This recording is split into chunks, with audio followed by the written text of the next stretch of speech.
Hola. Where are my people at? My Thursday night group. Oh, now you're starting to come in. My Thursday evening crew, how are you? Welcome to the show. Ask me a question. See my ticker? Welcome.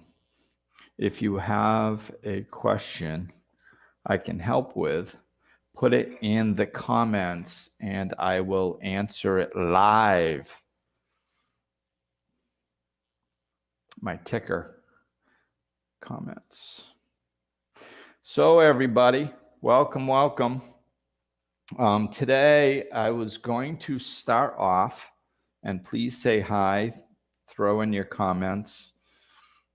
I'm going to start with something about staying focused. Tools and strategies to stay clear and focused. So, to stay focused, we live in a fast-paced world out there, people, and things are spinning fast. I read autobiography of a yogi a little while ago, and he was talking about how he came over to the United States in 1920, and he was remarking how it was difficult to get people in the United States to slow down enough to hear spiritual teachings, like to really teach spirituality to them. It was difficult to get them to slow down enough because they're just moving so fast. They're just so fast-paced life. And that was in 1920. That was 100 years ago. Just think how much faster we're going now. So there is a very fast pace to life. And hello, Sarah. Thank you for joining. I love the people that are here every week. It just gives me the warm and fuzzies. I love it.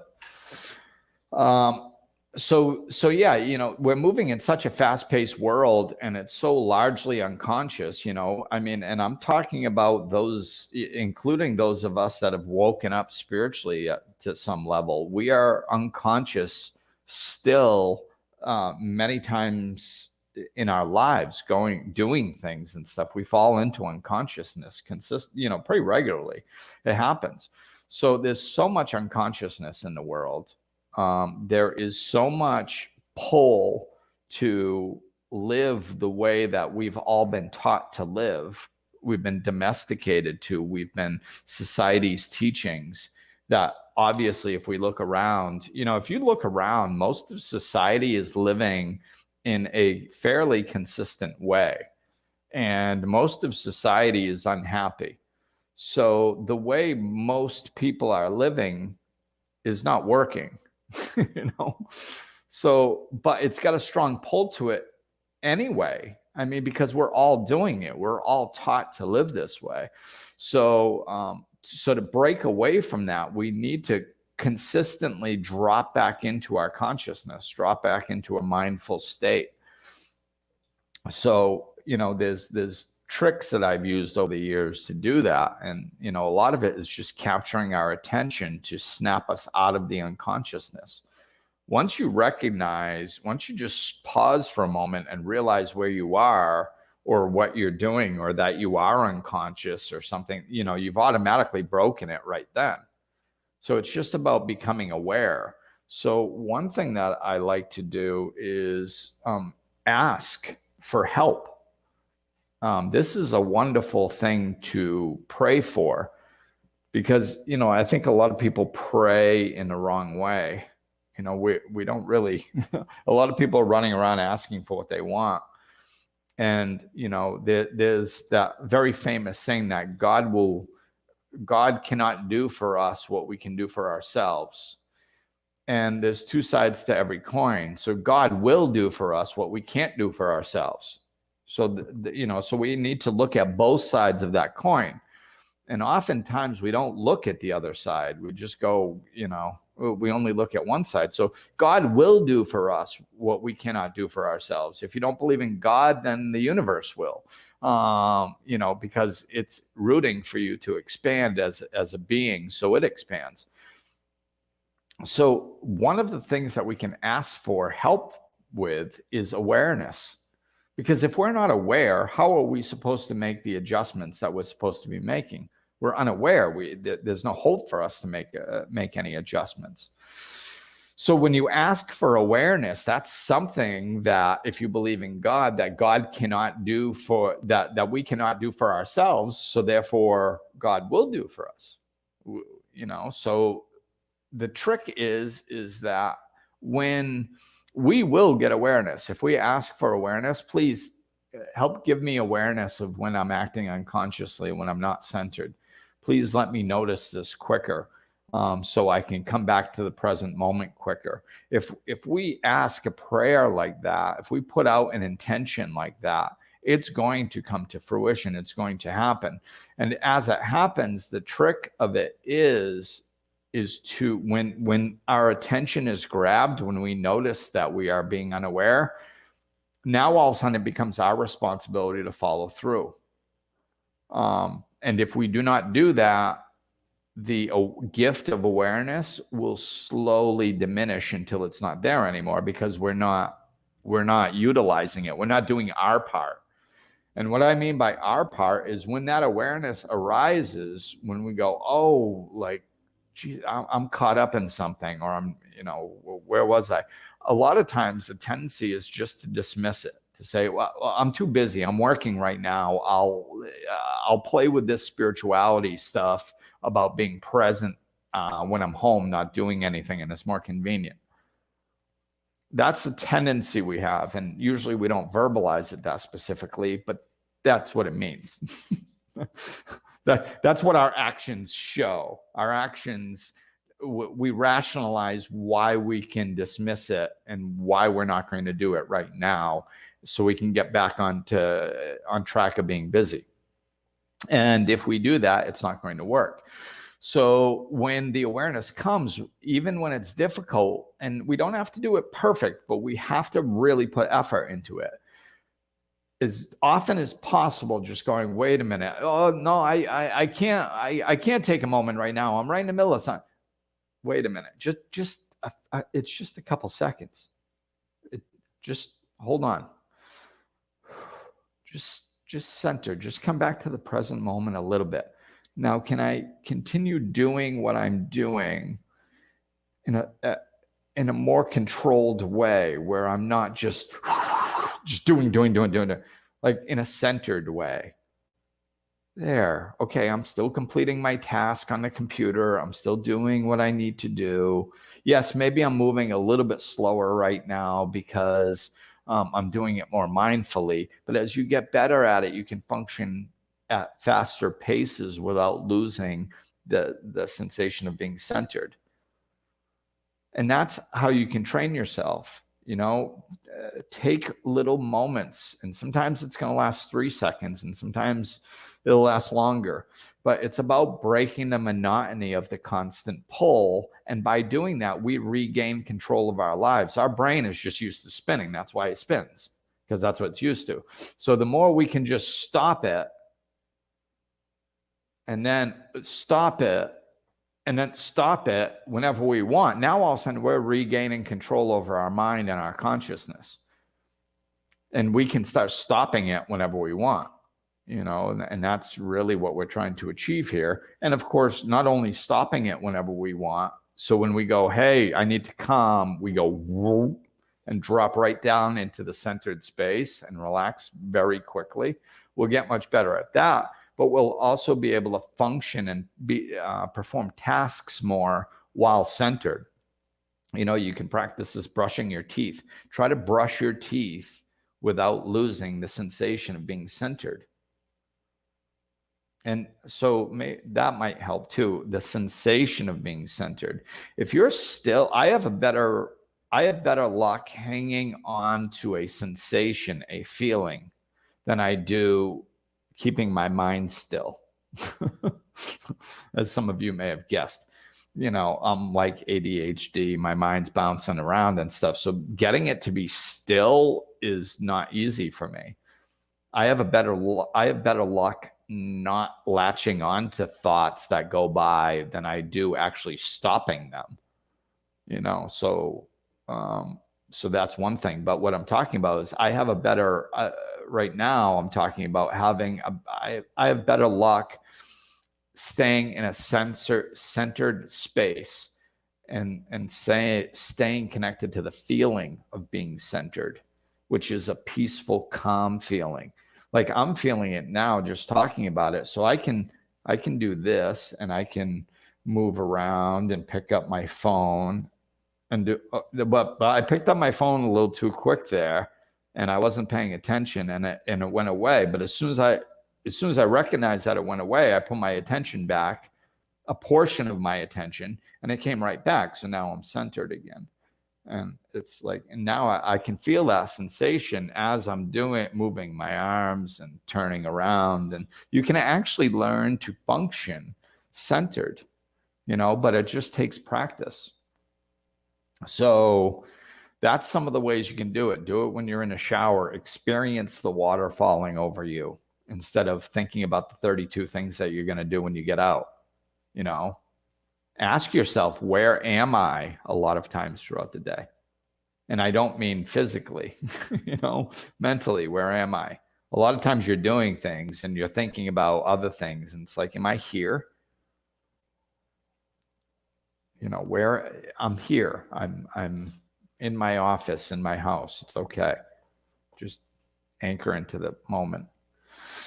So that is, and guys, fire in the questions, man. Questions. The other thing I want to mention was little physical tricks. Like for me, I didn't wear like jewelry really at all. So I would wear a bracelet, especially like a heavy bracelet or something. And then when it would move, I would feel it. And that would be a reminder of me to center myself. I have an app on my phone that's called Mindbell that goes off. You can set it every hour, every 2 hours, randomly every hour, randomly every 2 hours. So it just kind of, it's not exactly on the hour. And it just goes off. And most people that know me personally know about my Mindbell because they've heard it. I mean, I've been using it off and on for years. And I say off and on because after a certain period of time, my brain numbs out and I don't pay attention to the sound anymore. So then I stop using it, because it's just background noise. But that usually takes quite a while. But yeah, I have a wonderful app called Mindbell. Yes, exactly, Sarah. That's the same one I have. So it's, it really, I thought you were reading my comment. No, oh yeah, no, it's, yeah. So Sarah's got the same app that I have that helps her. And yeah, I mean, it's awesome. I got a kick out of it. And honestly, I used to get a kick out of it. Like, when my son was growing up, because like soccer games were great because there'd always be new parents there, from the other team or something, or somebody that was sitting close to me that hadn't sat close to me before or something, or a family member. And every once in a while, my mind bell would go off, and it's just this tone that is so peaceful, but yet it captures people's attention almost everywhere I am. Because I mean, I've got my phone on me all the time, so I could be in a store, soccer games, anywhere, and the thing goes off. So, and people are just like, they hear it and they're like, what the heck? And they start looking around, and it's just soft enough where a part of them thinks they might be going crazy. So, which is hilarious. And they start looking like, do you hear that? Like, yes, I hear it. It's it's not in your head, you know. So like, you know, and then, you know, it's always fun with people that aren't into spirituality to be like, yeah, that's my mindful bell. It like helps me come back to the present moment. And they're like, okay, special Glenn. Like, you know, they think I'm a little bit whacked, which I usually get a kick out of. So, which is wonderful. Sarah, I've got all my friends trained to breathe with me. Nice. That's it. You know, pass it along. Hey, if they're open to it, you know, if they're open to it, then, you know, give it to them, show it to them. And if they pick it up and use it, great. If not, that's cool too. They know where to find you, you know. That's what I like, you know, like it's, they teach you this in recovery. It's attraction rather than promotion. And I believe that to be true in anything spiritual, anything good, attraction rather than promotion.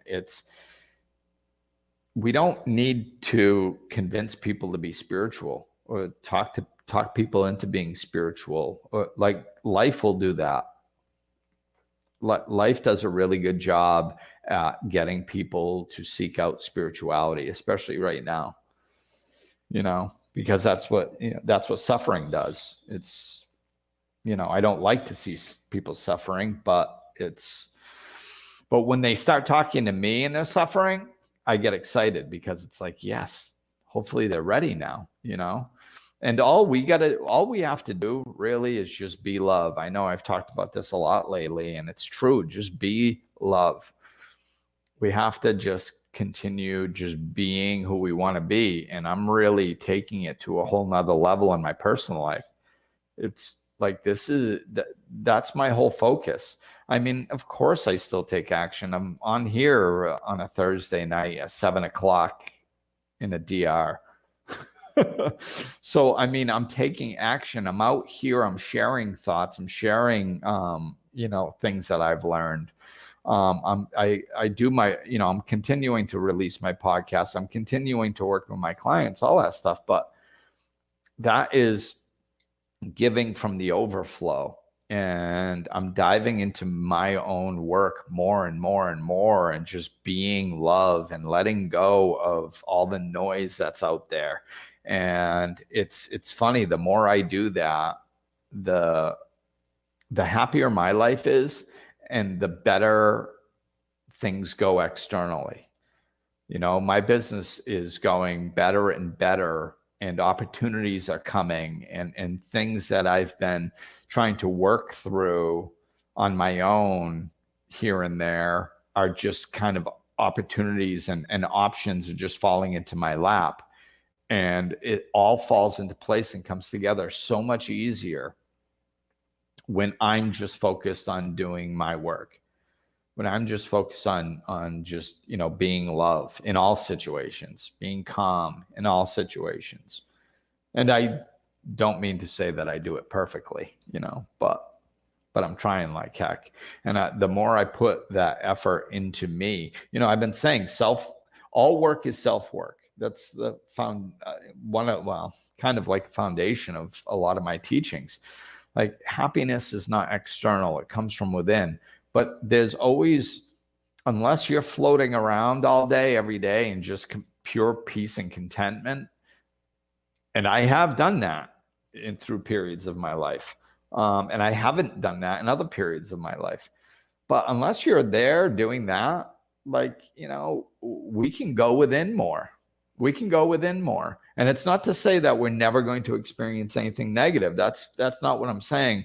What I'm saying is that when we're really centered and we're really anchored into the deep, peaceful, loving energy that I'm talking about, when we're really anchored into that, when we get upset, it's not, we still get upset, but it doesn't own us.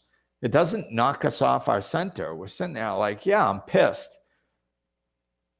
Okay, well, if somebody's there, they'll be like, well, are you all right? You're like, well, yeah, I'm fine, but I'm just pissed. But so you're okay being pissed? Yeah, I guess I am. Yeah, I'm okay being pissed. And it's the same thing with sad. We can still be sad. Things can make us sad, but they don't own us. We're anchored into that deep, that deep spirituality. And that is actually, Stephanie, we were talking about this a little earlier. It's that difference between the high and the deep. The high is the high highs. It's like, wow, oh my God, life's awesome and this is great. And that is not maintainable. And it's not what we're looking for. It's not even that wonderful. I mean, of course, it's fun as all hell. And I'm a big fan of experiencing it. I mean, I love doing things that get me there. Like a lot of times life doesn't get me there. I'm not one of those people that like when something really good, like life-changingly good, moving to the DR, I was very excited to move to the DR. It was like, holy cow, oh my God, I'm changing my life. How amazing, how wonderful. I'm going to live in paradise. All these wonderful things were, I felt them.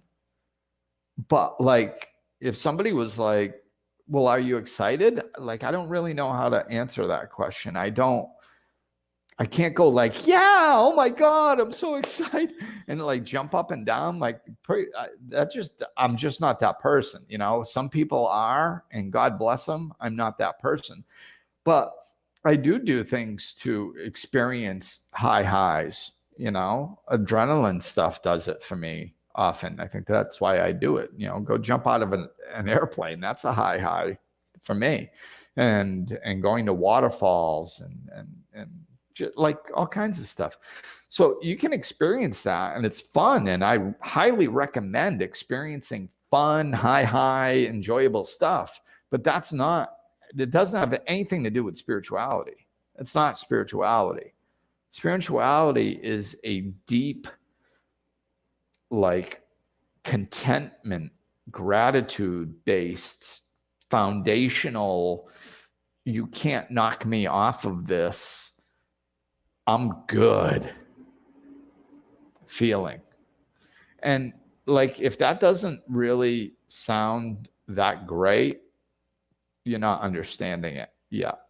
And I'm sure you will, but because it's the best, it's way better than a high.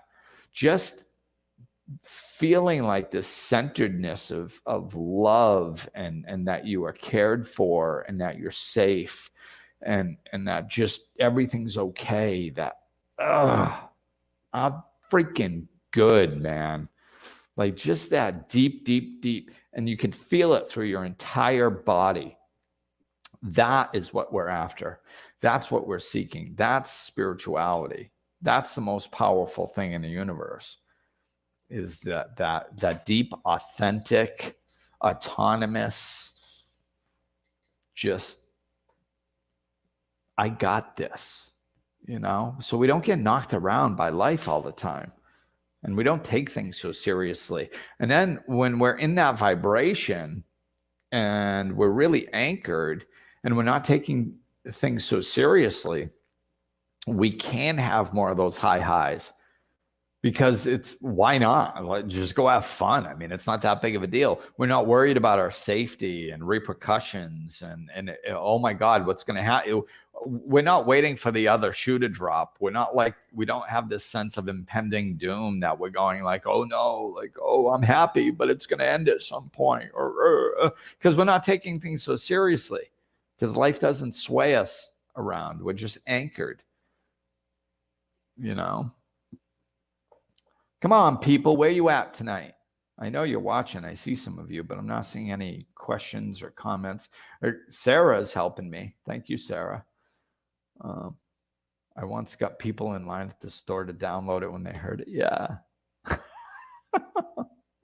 So Sarah's getting people to download Mindbell in a store. Geez, I should see if I could become an affiliate for Mindbell. I don't think so. I don't think so. But it is a great app. Sometimes you got to mess with your phone, though. Like when I first got it, it worked really well. And then it kind of hit a thing with all the I think it was that battery saving things that the phones do nowadays. Let's see what we got. I sometimes feel like people in general prefer pessimism, dread. Yeah, well, a lot of people do. You know, we do. I mean, just like it's kind of easy to see that. Like when someone's in bad space, the only thing that is going to sound right is more bad space. They're vibrating at a negative vibration. So the only thing that matches that is the same vibration. So, you know, a lot of times it's amazing how hard people will fight for their right to be miserable. You know, like it's you'll start talking to them and you'll be like, well, you know, they're like, oh, well, you know, my life's messed up because of this. And you go, oh, well, you could try that. And they go, no, that won't work because of this. You know, oh, okay, well, what about this? No, that won't work because of this. And they're just batting things. You can tell you haven't even finished a sentence yet. And they haven't been listening to see if it would actually work. They're listening to try to find a reason to bat it away as soon as you shut up, you know? So it happened. And I mean, this is like, I'll do it too. I'll do it. That's why I tell people, don't, like, if I'm really in crappy headspace, I generally stay away from people as much as possible. I'll like go home and check out. And if I'm with anybody, I'll just be like, hey, I'm in bad headspace. It's just, nothing's going to sound good to me right now. I'll tell them, you know, and then get out of it. But it's, you know, we kind of, we're so used to being a victim of life, because that's basically what society has taught us, that we're victims of life. And if a lot of people, even though they don't like their life, it's a big leap to actually all of a sudden be in control of it. And they don't think they can, and they don't know how, and it's too big of a problem to solve. So that it's just easier to stay as a victim, even though they don't like being a victim. You know, this was a podcast I did, one of the first podcasts we did. We were talking about this, and I was, and Ben and Dave, my producers, had never heard me talk about this before. And we were laughing so hard that we had to stop recording. Because we couldn't speak. Well, like, it's your own pile of crap, and it stinks and it sucks, but it's yours and you're used to it.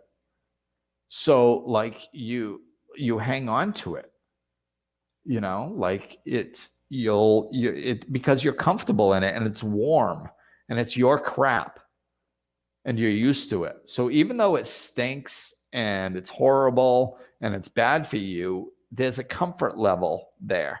So it's a lot of times it's easier to stay in your own crap than risk going out there. And then, you know, what if I can't fix my life? Then I'll really get depressed, you know? So it's that's the leap. That's what suffering usually pushes you to. This is why pain pushes until pleasure pulls.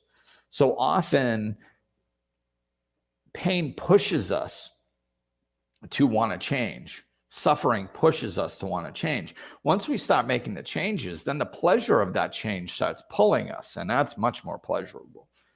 So, but when somebody's not willing yet, there's really nothing that you can do. And Kate says, cozy prison. Yeah, it's your cozy. We make our own prison. It's a cozy little spot, and it's ours, but it's of our own making. So let's see. Nicole's asking, how do you deal with people who bat suggestions away? Do you give up? Good question. The short answer is yes. Yeah, I just don't look at it as giving up, because that has such a negative connotation. So I don't call it giving up. I just call it, like seeing the writing on the wall. It's, the definition of insanity, doing the same thing over and over, expecting a different result. If somebody shows you that their mind is closed, why are you going to waste your time and their time and actually end up pissing them off more by constantly giving them suggestions? That, if they're batting them away, they're saying, I don't want to hear that. I don't want to hear suggestions. I don't want to hear suggestions. I'm not going to listen to your suggestions. That's what they're saying when they bat them away. So listen to them. They're telling you that they are not interested in hearing your suggestions. So, so I just usually, with me, I've been doing this for a while. I've been doing this for a while, and I'm such a life coach. It's just who I am. I try to fix shit. That's who I am. It's what I do. It's such a part of me that it spills out into a lot of my life. So I have to be careful with friends and stuff like that I don't dive into it too much. But everybody kind of knows that's who I am. So I think I have the ability to be more honest with people and upfront with people than maybe the normal average person does. Most people, I think, I would suggest to most of my clients and people listening that you just kind of change the subject or drop it. Just don't, if they're batting your suggestions away, just let it go, man. I mean, if they want to be miserable, let them be miserable. It's okay. They'll come around. There's going to be a time when they want the suggestions, So Faith's laying down with me. Hi, Faith. Let me see if I can show you guys Faith. There she is. So yeah, I have, oftentimes I'll just call it like it is. I'll just tell people, I'll be like, especially if it's one of my clients, I have to call them on it. That's my job, literally. So if it's one of my clients, then it's like, okay, well, what I'm doing is I'm giving you options and you're just batting them away. I have to call them on it and kind of hold them. That's so, again, I don't recommend this in most situations out there, but if you're close with somebody, maybe it's a close friend and they know you're really trying to help, you might be able to break through that by kind of holding them there. A lot of what I do is really hold people still in very uncomfortable places as they try to squirm out of them and use all their rationalization techniques and defense mechanisms, and just hold them there and hold them there and hold them there. And just not allow their defense mechanisms to work, or not allow their rationalizations to work, and just hold them in the uncomfortability. And then after a little while, it's like you can feel the energy just kind of release, and they relax a little bit, and then I can give them the solutions and help them through, which that usually it goes well, because I'm doing it with life coaching clients, and life coaching clients come to me because they want help. So that dynamic is there. So if I'm holding people somewhere, usually most often they will stay there with me. and plus my energy is coming from love, and they can feel that. So usually they'll stay with me, and then we'll break through it. So it works at least probably 95% of the time. Every once in a blue moon, there is somebody that has a wall of fear that they are just incapable of breaking through at that time. And I'll hold them there, and I'll hold them there, and I'll hold them there. And eventually they just lash out. And then everything's my fault, usually. I mean, it's directed at me in some way. It has to be because I'm the only other one there, and it ain't their fault. So it's either, it can get ugly. They can actually lash out at me in an ugly way, or oftentimes they'll just lash out in a way where it's like, I'm just either I don't understand, or I'm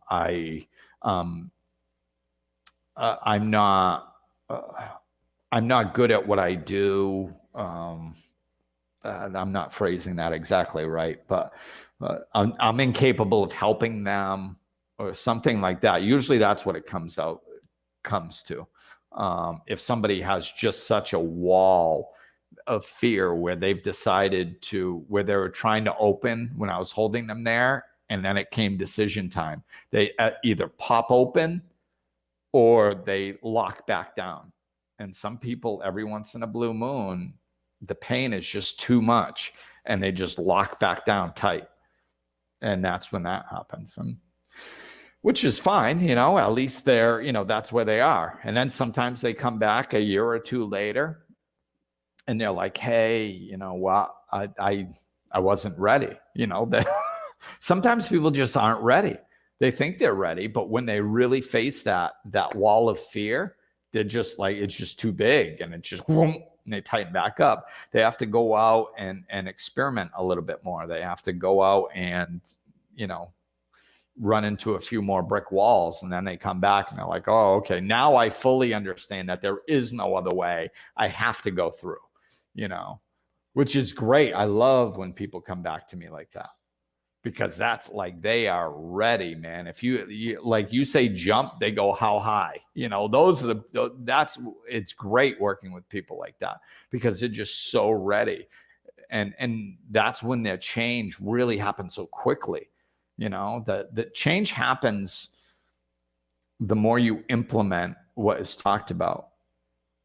So I've just been talking for over a half an hour about stuff, and there are going to be two types of people. Some people are going to listen to this and they're going to go, wow, that was good. Well, I guess three types of people. One group is going to be like, he's full of crap, he's a meathead. Then there's the other group that's going to be like, wow, I really like that. That kind of makes sense. It resonates with me. I get it. I understand what he's saying. Okay, cool. And then they'll just go back to their everyday lives. They might try to implement it here and there if they think of it, if they're not too busy. And their life may or may not get a little bit better, but it's really not going to be that big of a deal. And then those people will either, get into more suffering and then actually make some changes, or some of those people get addicted to information. And because the information makes you feel better, listening to this type of stuff makes you feel a little bit better, a little bit more hopeful. This is not spirituality. This is a signpost towards it. You actually becoming spiritual, actually becoming happier, is implementing this stuff into your life on a daily basis. That's what actually changes your life. So the more the people do that, their lives will change dramatically in a very short period, which is very exciting. That's why I get excited the more suffering somebody's in. It doesn't have to come through suffering. It just usually does. If somebody comes to me and they're not suffering that much, but they're just like, I got a taste of what is out there, and it is awesome. It is beautiful. It is love. And I want it. I'm going to chase it, man. I want everything. Just tell me what to do and I'm gone. and they go with that attitude, like it's awesome. It's awesome. So let's see. Sarah said, "Hi, Faith." Did she? No, there she is. Hi, Faith. You got a hi. She's walking around. Let's see. And Sarah, it might be too late for this. I know you commented like 10 minutes ago or more. That ties into what you talked about last week. If it's still pertinent, you can expand on that if you want. Nicole, do you have any clients in the DR? I do. I do have some clients here. Yeah. Yeah, it's cool. I was actually just talking to somebody today about possibly creating something. I mean, it was, it's just like a very brief conversation, and I'm sure we'll talk about it more. And if it comes to fruition, great. But we're talking about how wonderful it is living here, and he's from the States too. And it's just like, wow, like it's just, so many people could change their lives experiencing someplace like here. And some people, it's easier to transition your life over here than people realize. And it's like so many people thinking outside the box. We might try creating something where we kind of help people, not only just in all senses, like move their life over to here.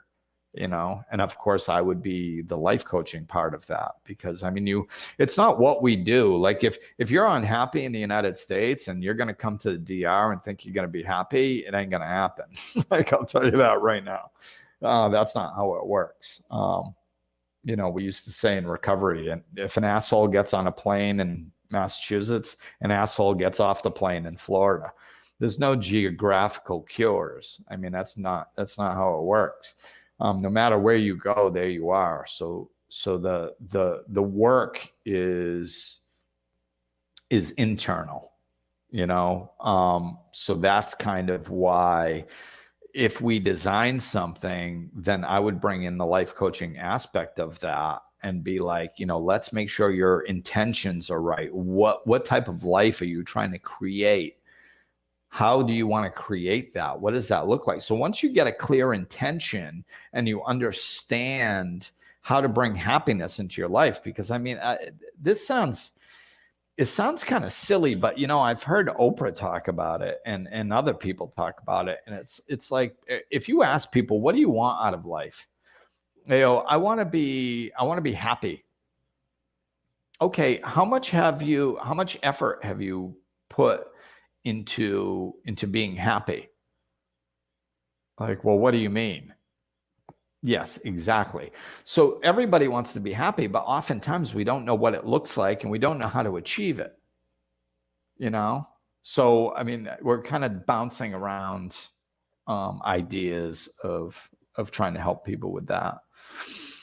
Help people find the courage needed to make those big changes. Absolutely, that's part of it. And Sarah said what we were talking about last time, wanting to help people who aren't ready. Right. Yeah. If they're just not ready, it's okay, man.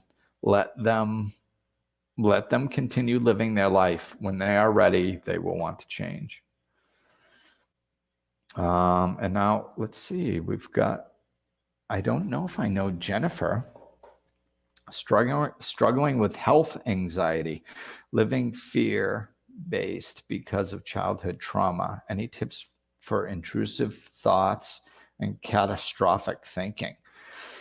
Yeah. I mean, obviously this is big.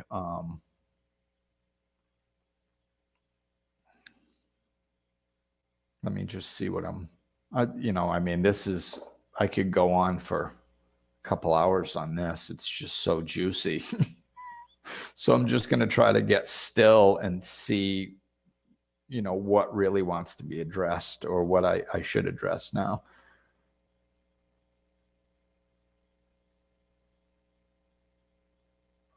So I think it's the intrusive thoughts and catastrophic thinking.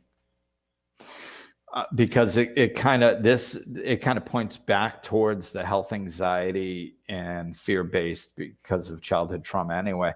But I got to touch on the childhood trauma because this flashed in front of me earlier.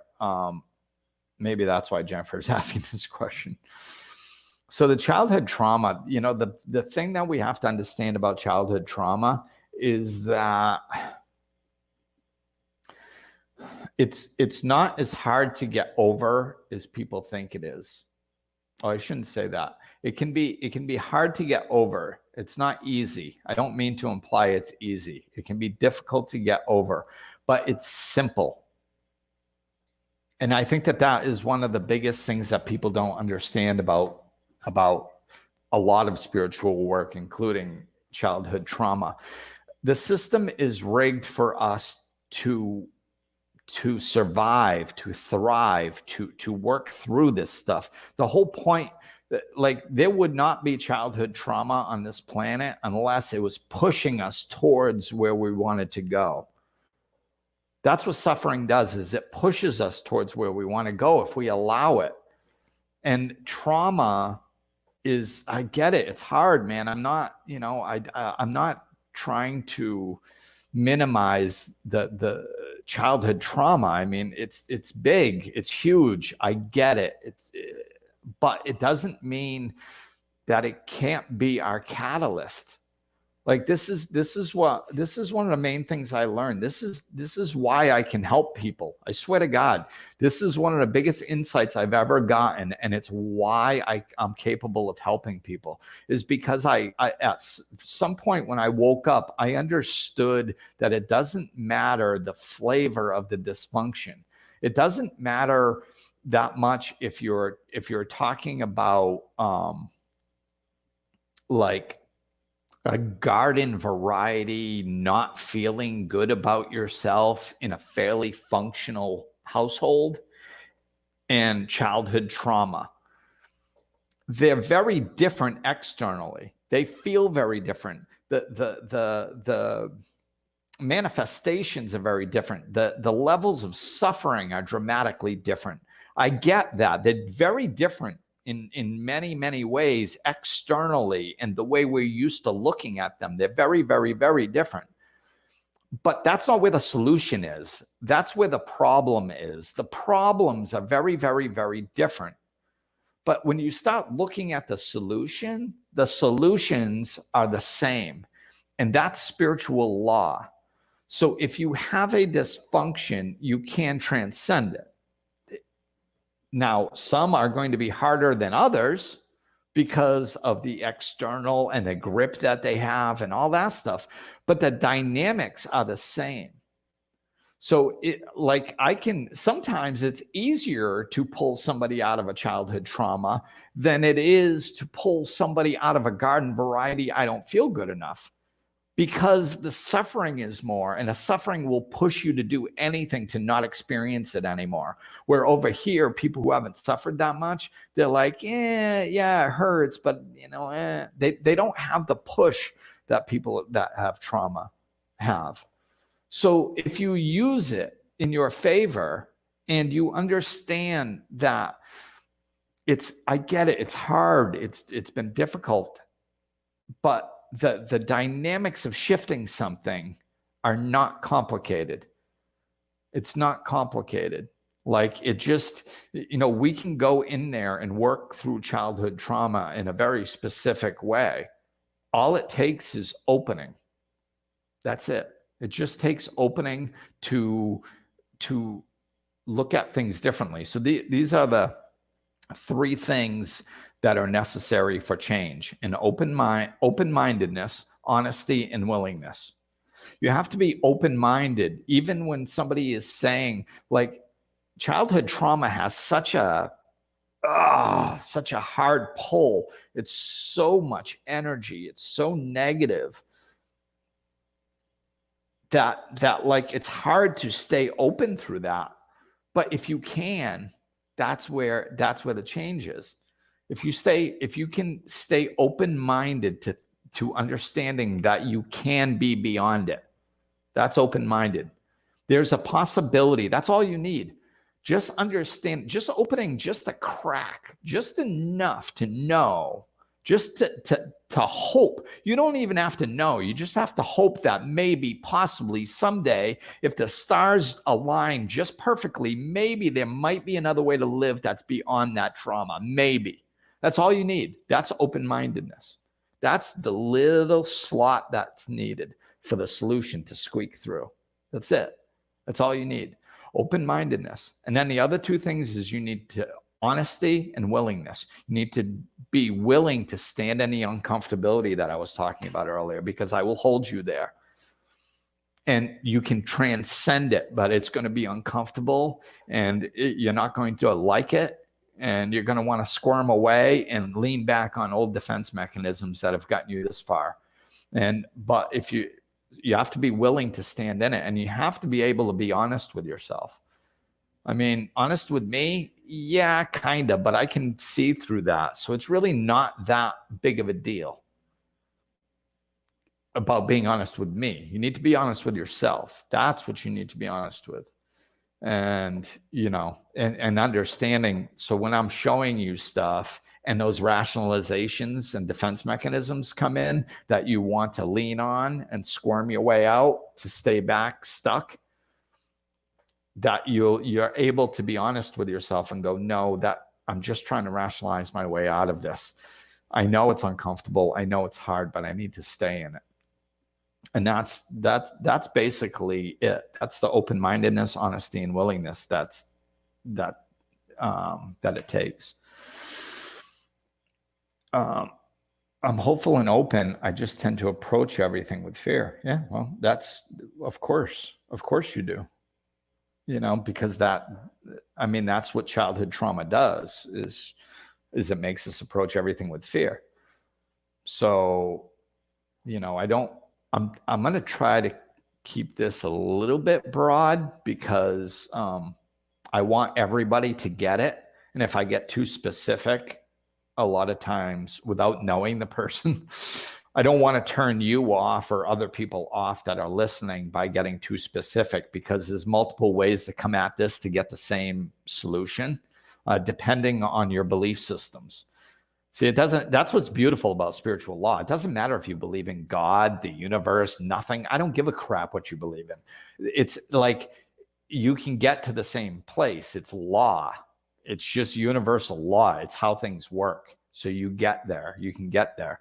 So it's just a matter of learning about, if you're approaching everything with fear, then you're fearful, right? So what we need to do is understand where that fear comes from, maybe briefly, but that's short. Mostly what you have to understand is you have an old belief system, right? So this was created usually between the ages of 4 and 8, like basically all our belief systems were. Sometimes it changed or reinforced at later ages, but and sometimes they're even created at other ages. But like most of the time, that's where they're created. So having a little understanding on our belief system is helpful, but that's the problem. We don't stay there long. We're more focused on the solution. So it's about understanding the solution. And I consider myself a spiritual realist. So I don't want anybody to believe some woo-woo crap. Just let go and let God. And how are you supposed to do that? So, really getting to a logical conclusion of why you shouldn't be fearful. Why it literally makes no sense to be fearful. That's where you need to get to, in a way that you understand it, not in a way that I understand it. I have my own understanding, and I'm not interested in teaching you or anybody else my understanding. I can use it as a guide and a hint and stuff like that to try to get you to figure out your understanding. But I want you to understand. You have to understand logically. It has to make sense to you why you should be and you can, and it makes sense to approach things without fear. Once you get real good clarity on that, then you can start replacing the belief system of why you're approaching things with fear. And it's really, it's simple. It's simple. It's a simple thing to do. Not always easy. It depends. Sometimes we can blow through it in a day. And then you just implement it and reinforce it. It really depends on how ready you are. I've been saying this a lot lately since I heard it in the time of the Sixth Son documentary. As soon as I heard it, I was with my friend and we were both like, wow, I like the way that's phrased. It doesn't take time. It takes alignment. We can blast through this stuff in very short periods of time. My entire world spun around on a dime in 3 months. I was a homeless, alcoholic, maniac, doing drugs, getting in fights, 1,400 miles from my son, couldn't hold a job, mess, every area of my life, to completely hopeful, walking around in peace and love, people walking up to me going, what happened to you? They could see it from across the room. Like I had a glow about me. My entire world changed in 3 months. 100%. So it doesn't take time. It takes alignment. That's why it's so exciting and fun to work with people that are really ready, because it's like, boom, they just drop into alignment so quickly that you see the light come on in their eyes and life come back and the hope and the spark and the enthusiasm. It's a beautiful thing. It's been my favorite thing since I woke up. I used to say it when I was involved in AA and recovery all the time, and I still say it to this day. And you can hear it over the phone. You can see it in Zoom. So I don't have to even be in person to experience it. You can feel it. It's energetic, so you can feel it. When people when the light goes on, really, and they experience it. You have to. It's not just when I'm talking. It's like when they go out in life and they implement it, and everything goes, and then they get back on the phone with you and they're like, oh my God, this is, you can feel that. It's just, it's my favorite thing in the world. I love it. Yeah. And Kate says false evidence appearing real. Yeah. That's what fear is, and we need to work through that. Jen, thank you. I listen to all of your podcasts. Very helpful. I'm glad. Thank you, Jen. And thanks for tuning in here and throwing a great question too. That was an excellent question. And it felt good to lean into that and just get that stuff out. And yeah, Jen and anybody else, if you have specific questions, shoot me an email. I'll do what I can, and just make the connection. If you're thinking about working with me or any other life coach for that matter, if the way I say things clicks with you, then that's the best way to pick a life coach. If the way somebody else says something clicks with you and resonates, then that's a good reason to pick them for a life coach. But speaking for me, if you're interested in it, reach out. Just reach out. You never know what's going to happen. Some people we hit the brakes too much, and sometimes there's ways to accomplish things that we never would have thought of. I do that all the time. Almost everything that I have conversations with people all the time about what other people would deem useless, meaningless, ridiculous stuff. I just sit down and talk with people, and it's amazing how much good stuff comes out when you just make a connection with somebody, Um, all right. Well, I think that's going to do it for tonight. Sarah says, thank you. You are truly appreciated. Well, I appreciate you guys too. This makes me feel alive. So I couldn't do it without you guys.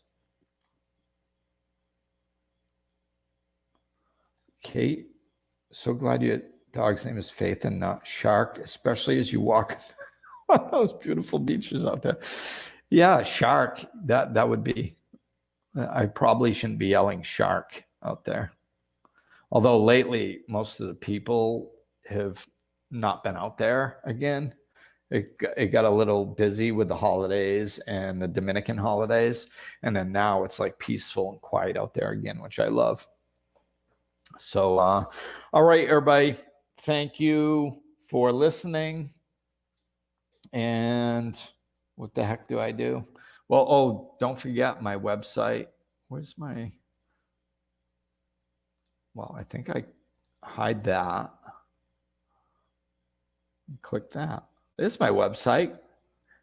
Very difficult to remember, glenambrose.com. So, yes, go there. All my stuff's on there. And I think that's it. So I am going to say goodbye. And I am going to bolt. Do you see how I just want to say this for a second. Do you see how my mind works, people? Like every week I have to go back to my instructions and figure out what I'm doing to end this. My mind, like, this is kind of almost, it's not a detriment because I don't really care, but my mind like just throws information out that I'm not going to, like, I will do this and I will forget how to do it as soon as I'm done doing it. Like it just doesn't retain a lot of information like it used to, because I just don't function from the brain that much anymore. It's just in the moment and what flows through me. And that's most of what, so I have to make like a concerted effort to actually remember things now, like what I would deem normally useless things. or day-to-day things. Like I actually have to make an effort to remember things now because I just kind of use them for what I need to, and then they just go off the page. I think it's funny. That's why I brought it up. I was thinking about it before the show started, and I was like, this is funny. I think I'm going to tell people that that's how my mind works now. So, all right. Thanks, everybody. I'm going to click this, and I think this is going to kick me out. Later.